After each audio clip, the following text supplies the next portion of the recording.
in pursuit of health and wisdom. Sapio with Buck Joffrey.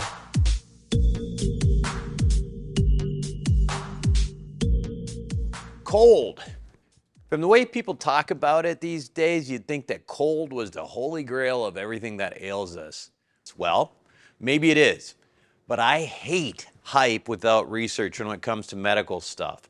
So I decided, like everything else that I do in this show, I decided to look at the literature, the scientific literature, the medical literature, and see what we can really conclude about the benefits of cold therapy. So let's start with this. First of all, what is cold therapy anyway? Typically, you're talking about two different general types of interventions. There are the ice baths and the cold water immersions. Pretty straightforward there. It could even be a bathtub full of ice, but usually you're talking about immersion of around 15 minutes or so in water that's somewhere between 45 and say 57 degrees Fahrenheit, and that's really cold. Then there are the fancy cryotherapy chambers that shoot liquid nitrogen at you, getting to temperatures as low as 160 to 260 degrees Fahrenheit below zero. So you might think, dang, 200 degrees below zero is a hell of a lot colder than 45 degrees.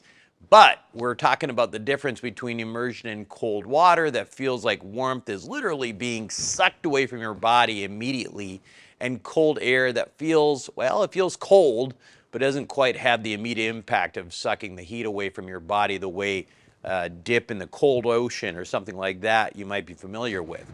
Now, if you've done cryotherapy chambers before, you know that it's typically like a 3-minute session, feels pretty darn cold, but it doesn't give you that gasp that you get when you're immersed into cold water, like you can't breathe. And I know you know what I'm talking about. Like you get into that cold pool, or maybe you get into the ocean and you feel that moment, that gasp. And that is a big, I think, a big indicator of what's happening in your body, actually. It may be some sort of stimulation of the vagal nerve, parasympathetic nervous system. We've talked about that in previous shows before, but those are the types of things that may actually create some of the benefit of cold therapy. Now, so subjectively, if you want the cold benefit, in my humble opinion, and this is an opinion, save yourself the money from the expensive cryo chambers and just do the plunges, or just dump some ice into your tub, because the data I'm going to give you is largely based on cold water,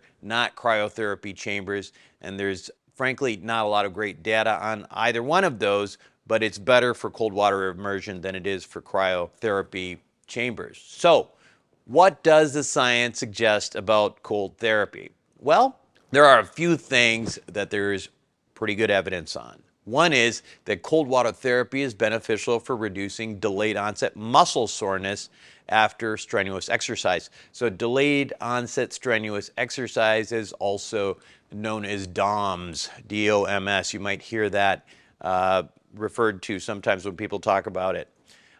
So you might see athletes and those, NFL players, and even on commercials, you'll see Peyton Manning in that cold tub after a football game, right?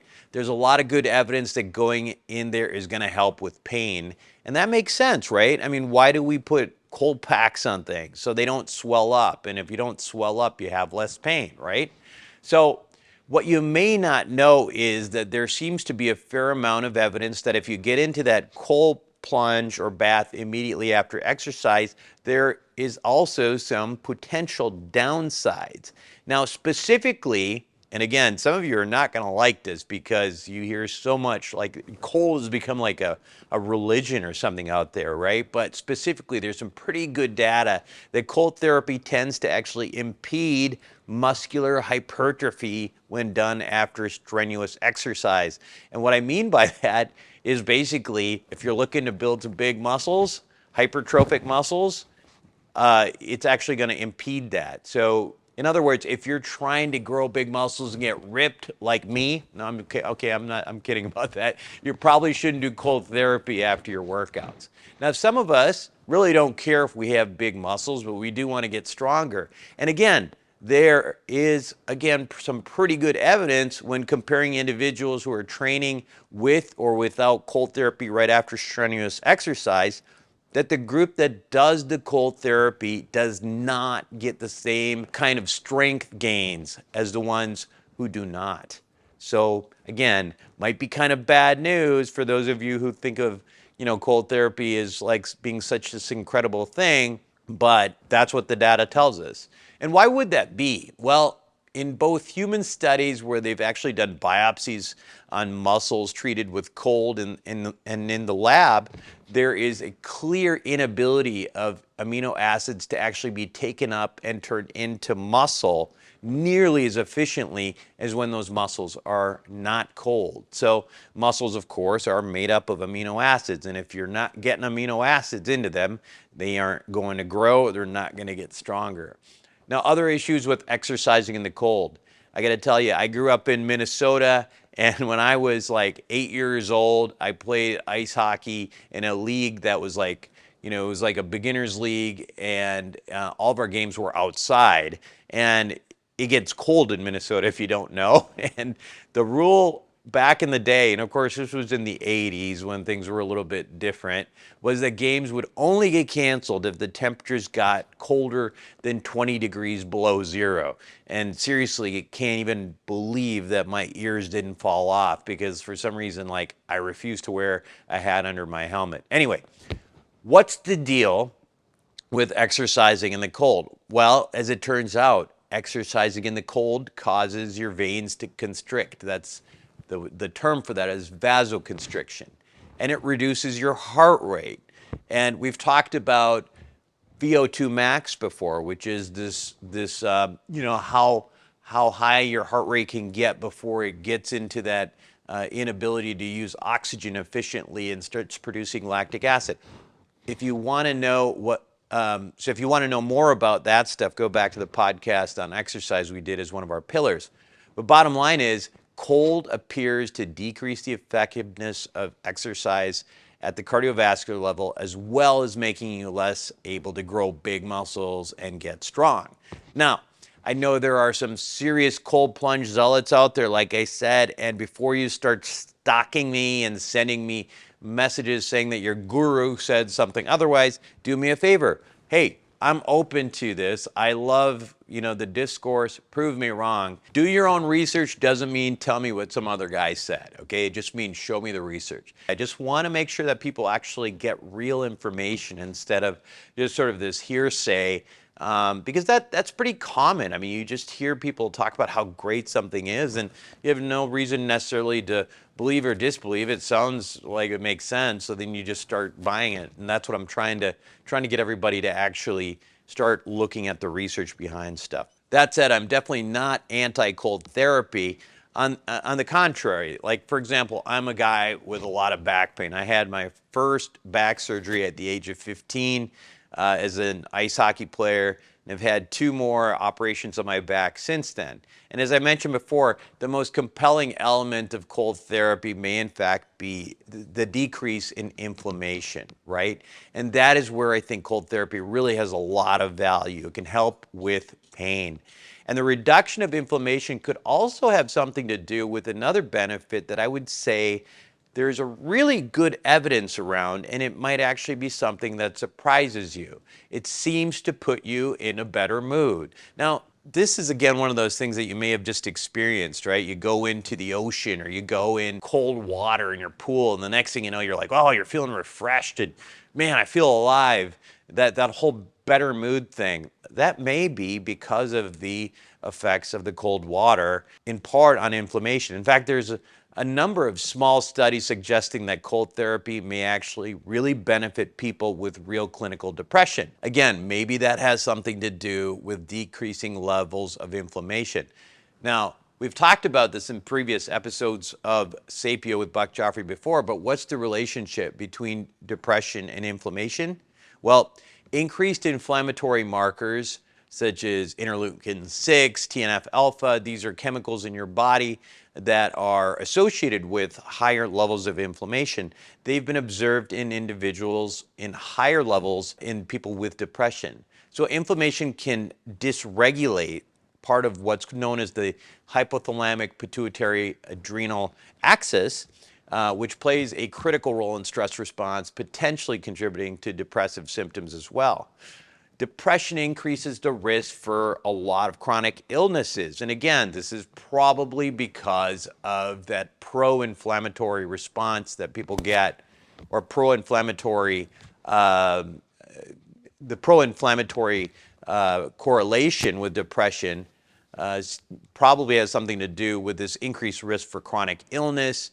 For example, we've talked about on the show again, inflammation leads to higher risks of cardiovascular disease, diabetes, and autoimmune disease. The American Heart Association has depression as one of the major major risk factors, I should say, for coronary artery disease. And the only reason really that you can link there is because of inflammation of the blood vessels. In fact, anti-inflammatory medications such as these non-steroidal anti-inflammatory drugs, NSAIDs, an example of NSAIDs would be like ibuprofen or something like that.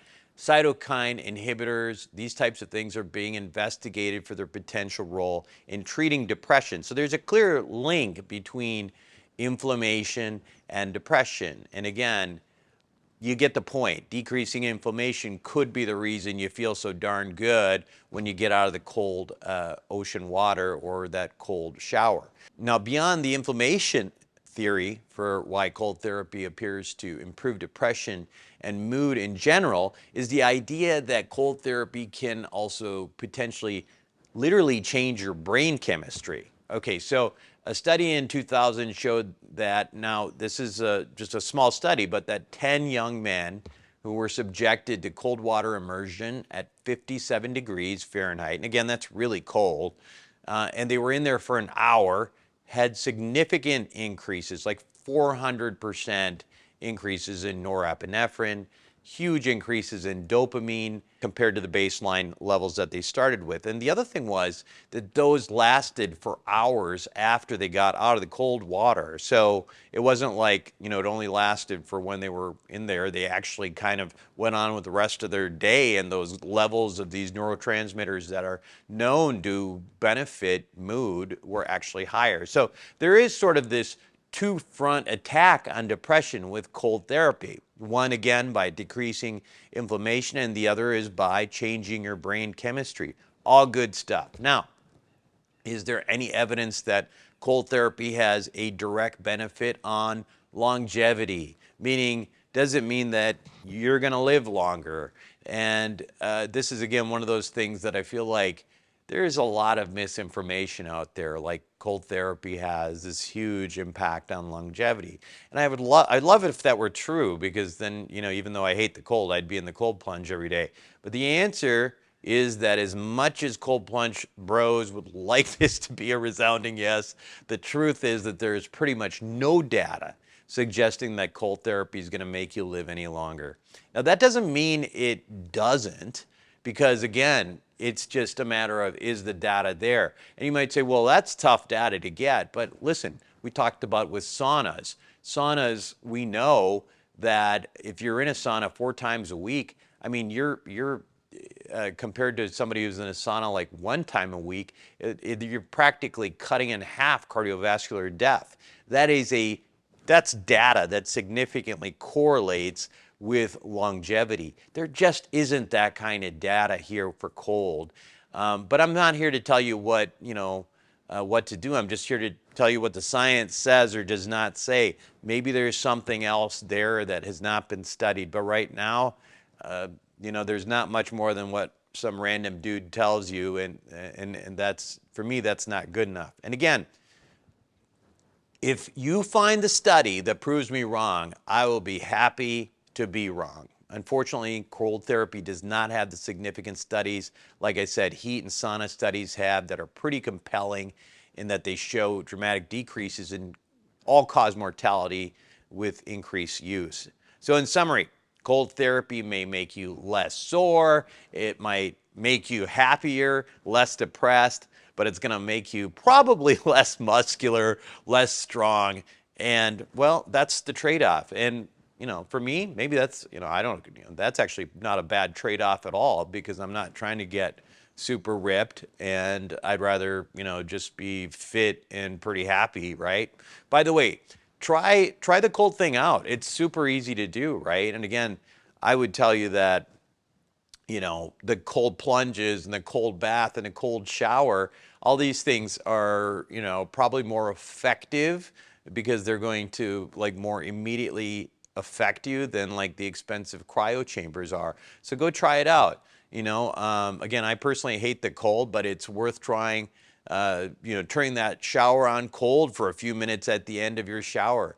And again, you know, we talked about this for VO2 max. How can you tell when you're actually doing something that's beneficial or changing your physiology? Well, you know, for VO2 max, it was like, you know, when you're trying to exercise and it's hard to talk. That's level 2. So for this kind of thing, if you really want to see, you know, if you're getting that benefit of cold, wait for that gasp. Okay, that gasp is a physiological response to cold. And when you get that, you know you're getting there. And then stick around, let that happen for, you know, a few minutes at least. Maybe try a little bit more every time. It certainly doesn't hurt, might make you happier. And you know, if you're not a bodybuilder, who cares if it's a little bit harder to build muscle? By the way, that little gasp I'm talking about, as again, I'm just going to point out, it's probably a parasympathetic reaction of the vagus nerve, and that could also decrease your cortisone levels and, you know, simultaneously release dopamine. So all good stuff. Feels pretty good. It might get your day started off, you know, in a good way. Worth a try. Well, so that's my whole take on cold therapy right now. Don't hate me because I hate the cold. This is Buck Joffrey. If you like what I'm doing here, make sure to like, share, and subscribe.